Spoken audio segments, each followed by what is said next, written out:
Doctor Muhammad Yunus তার আইনজীবীর মাধ্যমে ধারণা পাল্টে যাবে এই ভিডিও দেখা গ্রামীণ ব্যাংকের সৃষ্টি নিয়ে একটি সম্পূর্ণ বিভ্রান্তিকর তথ্য জনগণের সামনে তুলে ধরেছেন। আমি আপনাদের সামনে যার দালিলিক প্রমাণ আপনারা ইন্টারনেট কেন সব জায়গায় পাবেন। কিভাবে সৃষ্টি হয়েছিল গ্রামীণ ব্যাংক? 1976 সনে ডক্টর মোহাম্মদ ইউনূস যখন চট্টগ্রাম বিশ্ববিদ্যালয়ের অর্থনীতি বিভাগের একজন শিক্ষক, সেই সময় চট্টগ্রাম ইউনিভার্সিটির, মনে রাখবেন বিষয়টি, চট্টগ্রাম বিশ্ববিদ্যালয়ের অর্থনীতি বিভাগ একটি রিসার্চ প্রজেক্ট নেয়, যেটি ছিল ক্ষুদ্র ঋণ বিষয়।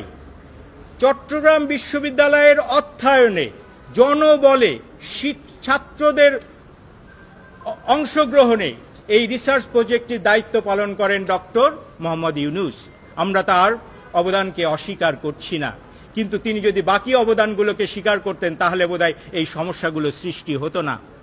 এই প্রজেক্টটি তথ্য যখন তিনি কৃষি মন্ত্রণালয়ের কাছে পরবর্তীতে পেশ করেন, তখন কৃষি মন্ত্রণালয়, আরও একটি কথা আপনাদেরকে জানিয়ে রাখি, ঠিক একই সময় এই বিষয়ে এগ্রিকালচার বিশ্ববিদ্যালয়ে একটি গবেষণা চলছিল, কিন্তু তিনি যখন এটি কৃষি মন্ত্রণালয়কে, সেই সময়ের কৃষি মন্ত্রণালয়কে তিনি যখন দিলেন, তখন তারা এটিকে কৃষি মন্ত্রণালয় নাম দিল। এখানেও একটি গুরুত্বপূর্ণ তথ্য আপনাদের জন্য, এই তথ্য আমরা একটি কথাও বানিয়ে বলছি না, দালিলিক প্রমাণ সহ আপনাদের সামনে উপস্থাপন করছি। কৃষি মন্ত্রণালয় এই প্রজেক্টটির নাম দিল গ্রামীণ ব্যাংক প্রকল্প করে, এই প্রজেক্টটিকে পাঠিয়ে দিল বাংলাদেশ ব্যাংকের কাছে। সেই সময় 1978-79 সালের বাংলাদেশের বাজেট কত ছিল জানেন? 2499 কোটি টাকা।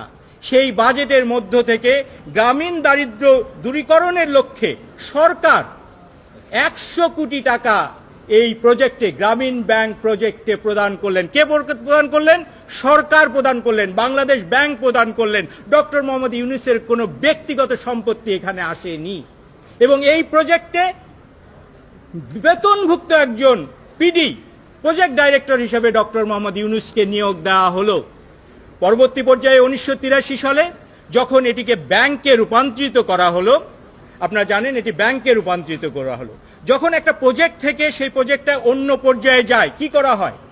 ওনার আইনজীবী দেখেন কি ব্যাখ্যা দিলেন, যে গ্রামীণ ব্যাংক অধ্যাদেশের 37 নম্বর অধ্যাদেশটা আপনাকে পড়তে বললেন।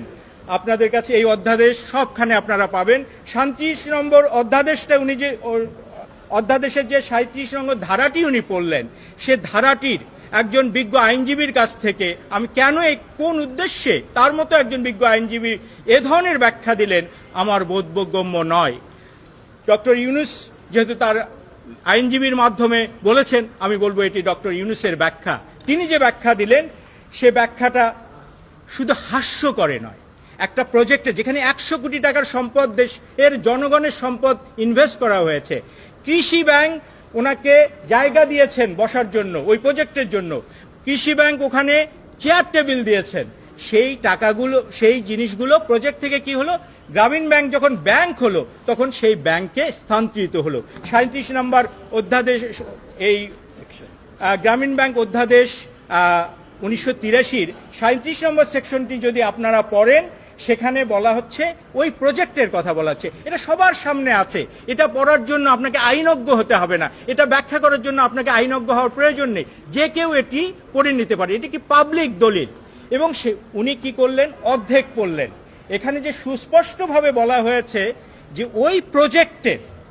ওই প্রজেক্টের সমস্ত সহায় সম্পত্তি গ্রামীণ ব্যাংকের আন্ডারে চলে আসলো, উনি এটি ভুল ব্যাখ্যা করলেন। এরপরে তিনি আরেকটি ব্যাখ্যা করলেন, গ্রামীণ ব্যাংক অধ্যাদেশের 19 নম্বর অনুচ্ছেদে 19 নম্বর ধারায় যে বলা আছে যে গ্রামীণ ব্যাংক কি ধরনের প্রজেক্ট দিতে পারে, সেটারও তিনি কি ধরনের ভুল ব্যাখ্যা করলেন। অর্থাৎ ডক্টর মোহাম্মদ ইউনূস তার নিজের পারিবারিক প্রতিষ্ঠানকে কি করেছেন, একটা ম্যানেজিং চুক্তির মাধ্যমে এটা দায়িত্ব নিজে নিয়েছেন। সেই ম্যানেজিং চুক্তির ব্যাপারে কোন ধারায় উনি নেওয়ার কথা বললেন, কিভাবে অপব্যাখ্যা করলেন, আমি একটু পড়ি, coat unquote, undertaking the management, control and supervision of any rural organization, enterprise or scheme for the benefit and advancement of landless person. এখন প্যাকেজেস কর্পোরেশন লিমিটেড একটা ছাপাখানা। এটা কোন অর্থে রুরাল অর্গানাইজেশন হয়? সাংবাদিক বন্ধুদের কাছে আমার সেটি প্রশ্ন। আসলে কি হয়েছিল আপনাদেরকে সেই তথ্যটি বলি। প্যাকেজেস কর্পোরেশন একটি রুগ্ন প্রতিষ্ঠান ছিল, যে প্রতিষ্ঠানটি ঋণের ভারে জর্জরিত ছিল। সেই প্রতিষ্ঠানটিকে, যে প্রতিষ্ঠানটির মালিককে ডক্টর মোহাম্মদ ইউনূস এবং তার পিতা এবং তার ভাইরা, এই প্রতিষ্ঠানটিকে ব্যাংক্রাপসি অর্থাৎ দেউলিয়া হওয়ার হাত থেকে বাঁচানোর জন্য গ্রামীণ ব্যাংকের অধ্যাদেশ ভঙ্গ করে ডক্টর মোহাম্মদ ইউনূস নিজে এই ব্যাংকটিকে লোন দিলেন এবং এই ম্যানেজিং চুক্তি করেছেন। আপনারা ব্যাংক কোম্পানি আইনও যদি দেখেন, সেখানেও সুস্পষ্ট বলা আছে ম্যানেজিং ডিরেক্টর তার কোনো নিজস্ব প্রতিষ্ঠানের সাথে চুক্তি করতে পারে না, লোন মৌকুব করতে পারে না, সুদ মৌকুব করতে পারে না। ডক্টর ইউনূস এগুলো সব কিছুই করেছেন। এবং একদিকে উনি কালকে একটা বক্তব্যে বলেছেন উনি দুঃখ পেয়েছেন, ওনার পরিবারকে আঘাত করা হয়েছে। আমরা ওনার পরিবারকে বা ওনাকে আঘাত করতে চাইনি। আমরা শুধু ওনার অপকর্মগুলোকে, ওনার দুর্নীতিগুলোকে, ওনার মিথ্যাচারগুলোকে আপনাদের সামনে তুলে ধরছি। উনি একদিকে এই চুক্তিতে একদিকে স্বাক্ষর করছেন কে? Doctor Muhammad Yunus, managing director Grameen bank. অপরপক্ষে স্বাক্ষর করছেন কে? ওনার পিতা জনাব দুলা মিয়া সওদাগর। উনি প্যাকেজেস কর্পোরেশনের managing director. Doctor Muhammad Yunus আবার প্যাকেজেস কর্পোরেশনের ডাইরেক্টর। এবং আরেকটা জিনিস দেখেন, ওটার উইটনেস হয়েছেন ডক্টর মোহাম্মদ ইউনূস নিজেই। এমন স্বেচ্ছাচারিতামূলক কাজ যিনি করতে পারেন, তিনি কিভাবে বলেন আমরা ওনার পারিবারিক প্রতিষ্ঠানকে কষ্ট দিচ্ছি বা দুঃখ দিচ্ছি? উনি আরেকটি কথা, ওনার আইনজীবী আরেকটি কথা বলেছেন, এটি আপনাদের জন্য মানে খুবই মজার হবে। আমরা আশা করি আপনারা একটু এই ব্যাপারে ইনভেস্টিগেটিভ জার্নালিজম করবেন। কারণ উনি বলেছেন যে ওনার আইনজীবীর মাধ্যমে উনি যেটা বলেছেন যে প্যাকেজেস কর্পোরেশনকে উনি গ্রামীণ ব্যাংকে দিয়ে দিয়েছেন। ভাই, যদি আপনি আমাকে কিছু দিয়ে দেন তাহলে এটা তো গ্রামীণ ব্যাংকের মালিকানায় থাকতে হবে। গ্রামীণ ব্যাংকের মালিকানায় থাকলে দলিল দিয়েছেন, দান করলেও তো দলিল দিয়েছেন, দখল দিয়েছেন। প্যাকেজেস কর্পোরেশনের লিমিটেডের নাকি 2 বিঘা জমি, একটা দোতলা বিল্ডিং এবং একটা পুকুর উনি গ্রামীণ ব্যাংকে দিয়েছেন। আমরা হলফ করে বলতে পারি, আমাদের কাছে তথ্য উপাত্ত নিয়ে বলতে পারি, এ ধরনের কোনো দখল আমাদের কাছে নেই, অর্থাৎ গ্রামীণ ব্যাংকের কাছে নেই। অতএব তিনি একটা সুন্দর মিথ্যা কথা জাতির সামনে বললেন যে ভাই আমি সব দান করে দিয়েছি, আমার কোনো সম্পদ নাই। ওনার আইনজীবী এই কথাই বলেছে। আপনারা দেখেন উনি জাতির কাছে কি হয়ে গেলেন? দেবতা হয়ে গেলেন। উনি জাতির কাছে ফেরেশতা হয়ে গেলেন। কিন্তু আসল সত্য তো এই প্যাকেজেস কর্পোরেশনের লিমিটেডের আমরা সর্বশেষ যে আর্টিকেল অ্যাসোসিয়েশন সব কিছু আমাদের কাছে আছে, এটি ওনার মালিকানায় রয়েছে, ওনার পরিবারের মালিকানায় রয়েছে। এটি এখন শত শত কোটি টাকার সম্পদ।